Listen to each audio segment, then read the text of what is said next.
Good morning or good afternoon. My name is Shirley Scott, and I'm a professor of music at Cheyney University. Very happy to be here to discuss with you the history of jazz. The name of the course is Conversations in Jazz. To tell you a little of myself, I was born in Philadelphia. I'm an organist, a pianist. I have some notoriety as far as recordings. I've recorded. I have had my own band. I've played with some great musicians. So I'm not just here talking about something that I don't know about. I do know about the history of jazz. At the moment, I'm the musical director for the Bill Cosby You Bet Your Life show. And the most important thing that I'm doing right now is trying to give back some of which was given to me. I want to give it to you. So we're going to begin. We have my history of jazz class here. And today we're going to be talking about that period of jazz that will go up to the mid-30s. And we're going to speak primarily about ragtime. James P. Johnson, we'll mention him. We'll talk about Jelly Roll Morton. We'll also talk about the AABA form and the 12-bar blues form. I'm using as sources of reference the Music of Black Americans, A History by Eileen Southern, Jazz Styles, A History and Analysis by Mark C. Gridley, 4th edition, Jazz, A History by Frank Chiro, and later on we'll be using the swing era, the development of jazz between 1930 and 1945, written by Gunther Schuller. Okay, we're going to start this morning. Early jazz evolved from ragtime. And in order to play ragtime, one did not necessarily have to memorize a line. And so if you play music and it's not written, you're not reading it, and it's coming off the top of your head, it's called improvisation.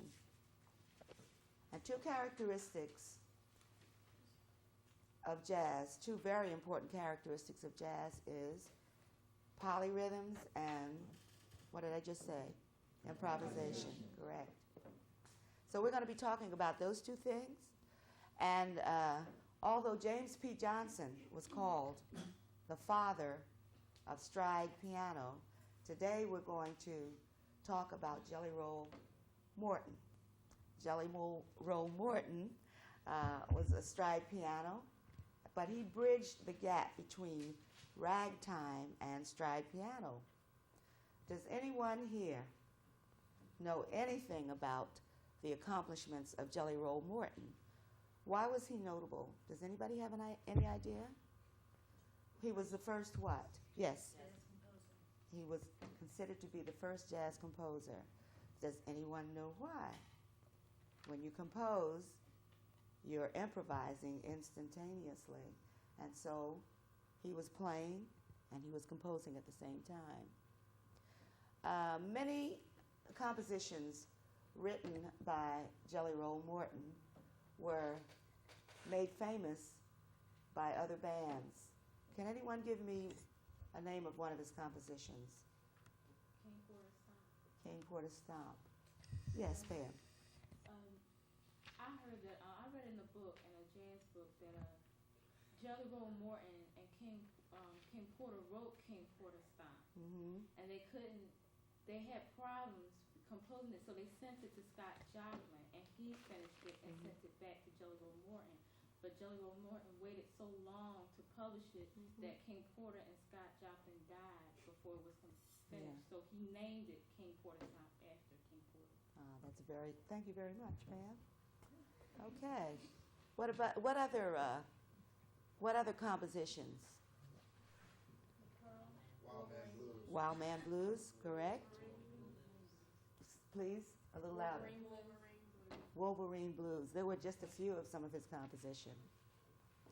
Now, he was also known for arranging for music for small groups. And many of the big bands got ideas from the arrangements that he made from the small groups, and they carried it over to big bands. And in those days, the instrumentation of those small groups may have been a cornet or a trumpet. A cornet is similar to the trumpet, looks like a trumpet. The front line, cornet, clarinet, trombone. These were the instruments that stood out front and played the melodies and in conjunction with each other. And the rhythm section was usually composed of either a banjo, a tuba, and trap drums, which later, all of these instruments, well, not all of them, but many of them changed. As far as the clarinet is concerned, it was replaced by, what instrument do you think? The saxophone, very prominent. The banjo, which was in the rhythm section, what do you think that was replaced with? Guitar.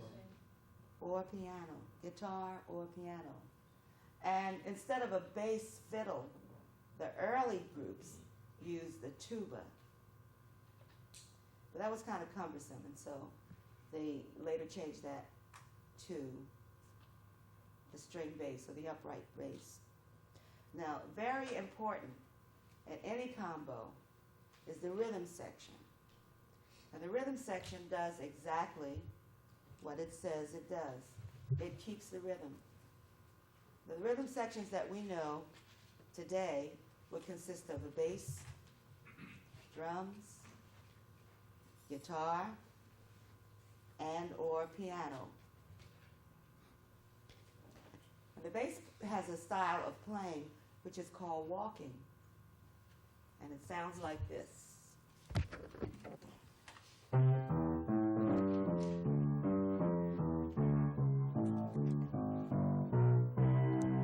like walking. The piano and the drums all play with the bass player, and they play chord changes. Every tune has a set of chord changes. These chord changes act as a roadmap. It tells each of the musicians what to do, and they do it together. So I might have a tune that is an AABA tune. Anybody know what AABA is? Why do they call the tune AABA? It's made up of 4 sections.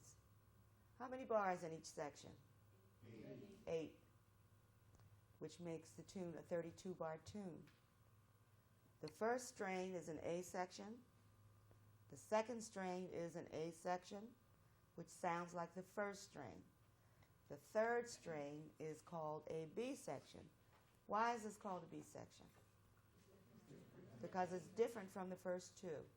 And then the last strain is called A sections because it's like the first 2. Can anybody give me an example of an AABA tune? Anybody? The theme from the Flintstones. At this point, I'm going to ask Mr. Terrell Stafford to come and play with me the melody of the Flintstones in B flat. Okay. Okay, and I want you to tell me if you recognize this tune. I'll give an introduction.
Thank you. The Flintstones. Mr. Stafford, don't go away. We're going to do another. AABA tune, and this is a tune that is composed on. The melody of the tune is I've Got Rhythm, and every time you play these tunes, where the B section goes to a certain place, all the time the changes are always the same. It's called I Got Rhythm, even though the name of the tune may not be I've Got Rhythm. So first we'll play the melody to I Got Rhythm. Okay? Should we play in the same key? Okay, we're still playing in the key of B flat. I will play the bridge. Okay. 1, 2, 1, 2, 3, 4.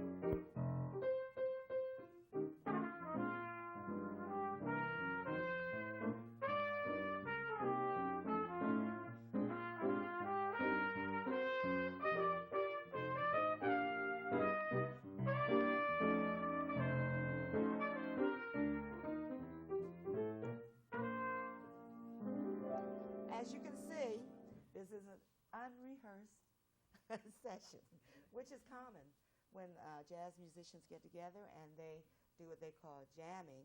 There is no rehearsal. So it may be a little friction, but we started together and we ended together. Now what I'd like to do now is to have Mr. Stafford play I've Got Rhythm, the melody to I've Got Rhythm, and I'm going to play the melody to the Flintstones so that you can see. Remember we talked about chord changes? Well, this is the same road map, and we're going in the same direction, but we're not traveling in the same vehicle, and this is what it will sound like. You're playing, I forgot. You're playing? Okay, 1. Okay, 1, 2, 1, 2, 3, 4.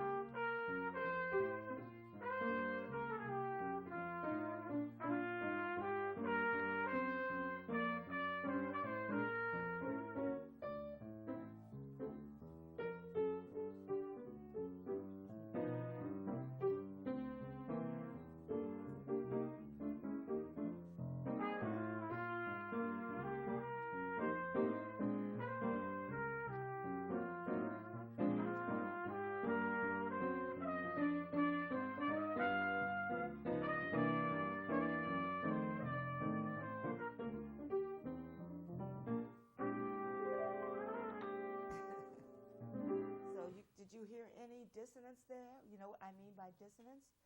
Did you hear something that didn't sound right? Didn't it sound like it belonged together? It was very pleasant to listen to?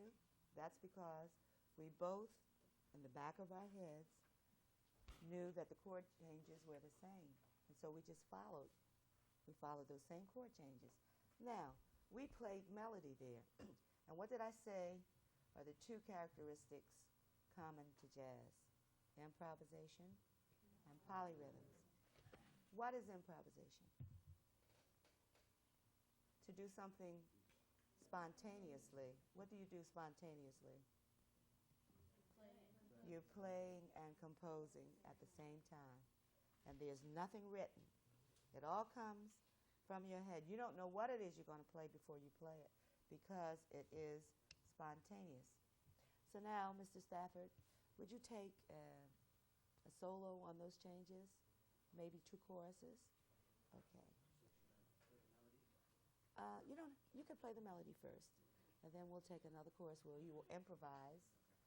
And how do you know when someone is improvising? There's an easy, very easy way to know. After you hear the melody, and you know what the melody of the tune is because it's the Flintstones. After you hear that melody once, all the way through, and the musician starts to play something else other than the melody, you can safely assume 9 times out of 10 that it is improvisation. Okay, we'll just start. You want to count it off?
All right. Okay, the Flintstones. Now, we also mentioned the 12-bar blues.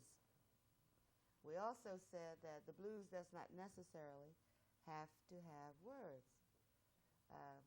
Blues is something that has been with us maybe from the beginning of this music called jazz. And the form is the same, and the styles have changed, just like the music has changed from Dixieland, from rag to Dixieland, to swing, to bebop, to cool jazz, to fusion rock, punk rock, all kinds of music. But in all those styles, you can still play the blues. We're going to give you a demonstration of the blues. This is a blues that was written by Charlie Parker, and it's called Au Prof. Is that the way you pronounce that? Okay, Au Prof. I'm not a French teacher.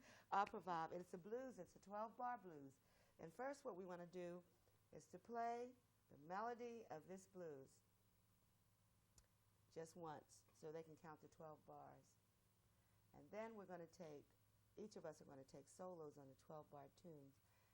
Now, if you can count three sections of 4, like 1, 2, 3, 4, 1, 2, 3, 4, 1, 2, 3, 4, 1, 2, 3, 4, that's one section. If you can do that 3 times, then you can get from the beginning to the end of the blues. We're going to play the melody, and I'm not going to ask you to do anything right now, but after we play the melody, there's something I'm going to ask you to do. Okay. You can count it off, please.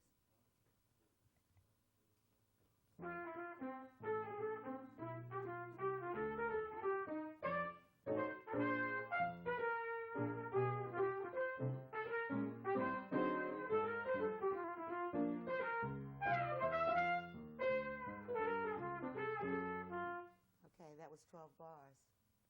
Now, I'm going to play another blues. It'll be 12 bars. It'll be a different melody, but it'll be the same changes. And it's called, this is an earlier blues called, I guess it was sort of like a pop blues. It's called Frankie and Johnny. And it goes, do you know Frankie and Johnny? Oh, we'll play Frankie and Johnny.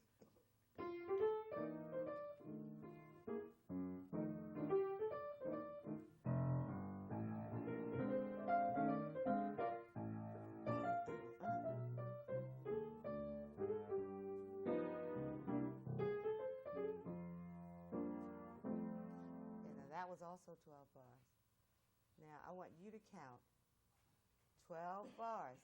And when I get to the end of 12 bars, I want you to just clap your hands once so I can stop. That will let me know that you can recognize a 12-bar form, okay? We can do this, can't we? Okay, this we can do. I'm going to start. I'll count 4 out front. So when we count, we'll count 1, 2, 3, 4, 2, 2, 3, 4, 3, 2, 3, 4, so on until we get to the end of 12 bars. So I count 4 out front, then I play the melody, or whatever. Don't necessarily have to play the melody, but I want you to tell me by clapping your hands at the end of the 12 bars when the chorus is over. Ready? Okay. 1, 2, 3, 4.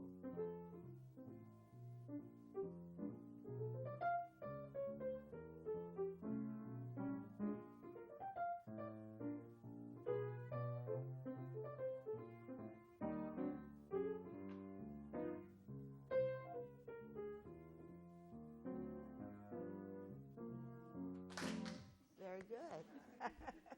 Very good. So now that you've done that, let's have Mr. Stafford take a solo, maybe 2 choruses, which would be 24 bars. So we're going to play a melody, any melody of your choosing, a melody, 2 choruses, then the melody. Now, after he plays the melody, I don't want you to do anything, but when he starts improvising, the next 12 bars, at the end of that 12 bars, I want you to do just what you did now, so I really know that you understand. I can recognize a 12-bar form tune. Okay? He's going to play the melody first. Don't do anything.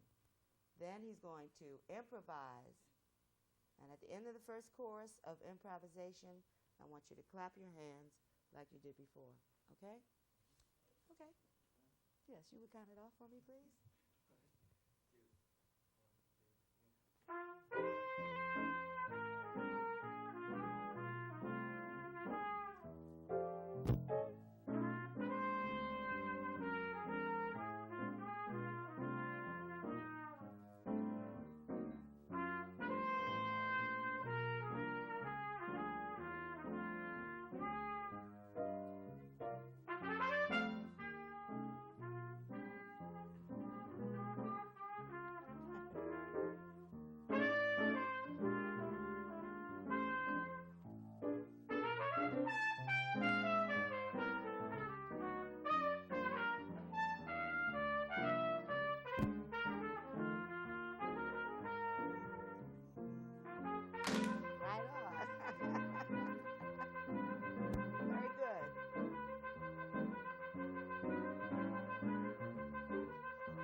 You did very well.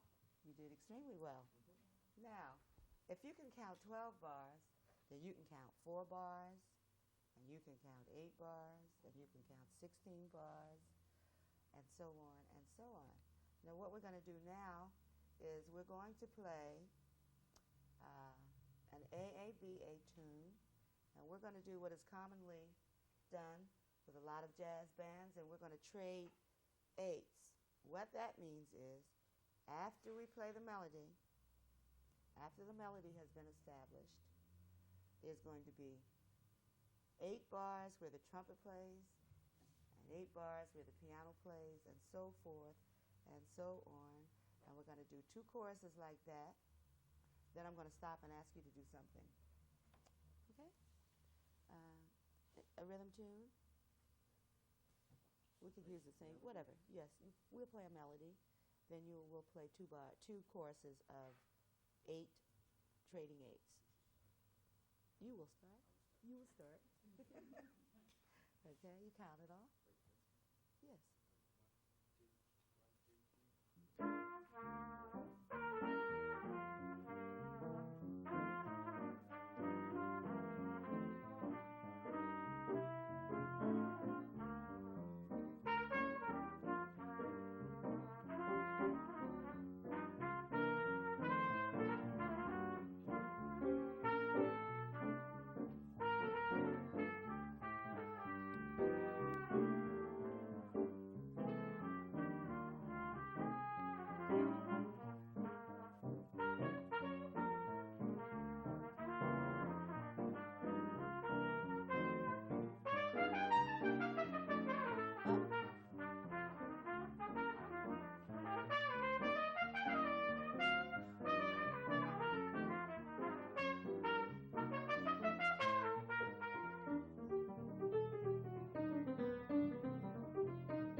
Want you to do now is we're going to do one more chorus like that. And when we get to the end of 8 bars, I want you to clap so that we'll know to stop. One of us will know to stop playing, and the other one will know to start. And we won't be able to do this unless you clap properly at the end of 8 bars, okay? So how are we going to count this 8 bars? It's going to be 1, 2, 3, 4, 2, 2, 3, 4, 3, 2, 3, 4, and so on. And what I'll do is I'll count 4 bars. No, 1, 2. I'll count 1, 2, 3, 4, 2, 2, 3, 4, 2 bars. Then we'll play. When we start playing is when you start counting. Okay? Clap when one of us is supposed to stop and the other is supposed to start. Okay? Here we go. 1, 2, 3, 4, 2, 2, 3,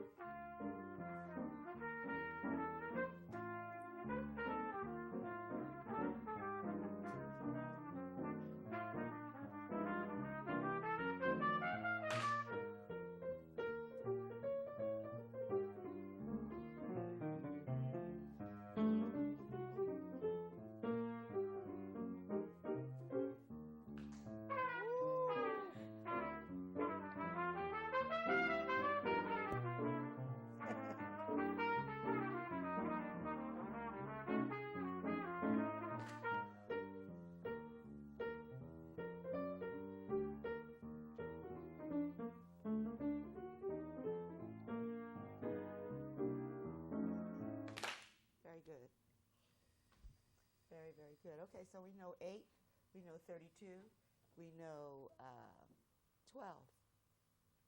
All right. I don't know how much time we have left here because nobody is getting us. This part can be edited. Are we through? Okay. We've had a very interesting first class session. And we will continue, and I look forward to the next session. Don't forget, you're going to count. You're going to know the difference between an AABA tune. You're going to know the difference between the blues form. I want you also to read up on Jelly Roll Morton. I want you also to know something about James P. Johnson, whom we touched briefly on today, but we'll talk more about the next time we meet. Thank you very much.